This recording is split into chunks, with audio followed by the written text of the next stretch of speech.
Hello mga kaibigan. Kumusta po kayo dyan? Dito ulit ako, mangungulit at magbabahagi ulit sa inyo ng panibagong kaalaman.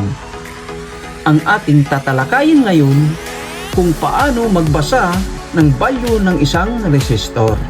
Pero maraming klaseng resistor. Ito po ay mga klase ng resistor, type of resistor. Yan po. Ngayon, ano nga ba ang resistor at ano ang gamit? Ang resistor is a passive two-terminal electrical component that implements electrical resistance as a circuit in electronic circuit. Ang resistor ay ginagamit to reduce current flow. At yung mga baguhan pa lang at hindi pa nakakalam ay panoorin nyo po ito. Dapat sa ulo nyo ang color code chart ng resistor. Ito po ang color code chart ng resistor. Umpisa na natin. Let's go! Ito po. Ngayon, umpisahan na natin ang pagkuha ng value ng isang resistor sa color code.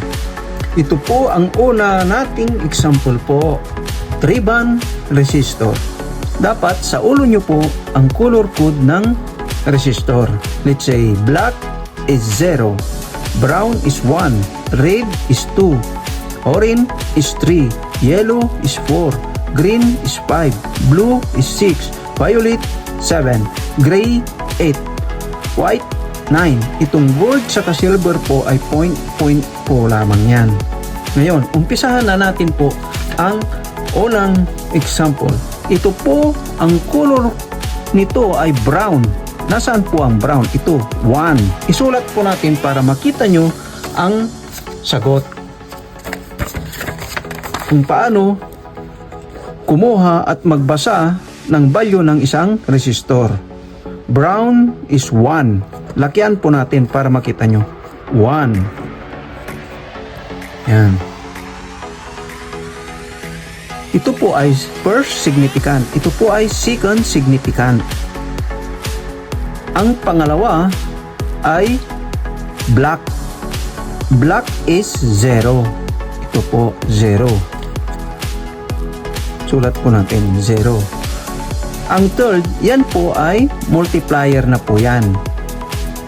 Yan po ay red. Nasaan po ang red?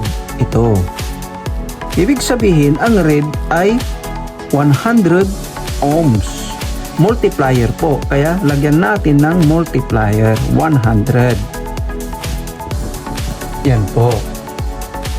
Ang sagot po niya equals 1,000. 1,000. Yan. 1,000 ohms. Yan po ang value ng resistor na yan. Ito po. Ganito po yan. Yan. Brown is 1. Black is 0. Red is 100. Multiplier po yan. Kaya ang resistance niya, ang sagot niya ay 1,000. Ito po. Ganun po. Yan po ang unang sample natin. Pag may natutunan po kayo, please huwag kalilimutan mag-subscribe, like, and share, and click the notification bell para ma-notified po kayo sa susunod kong video. Thank you, and God bless us.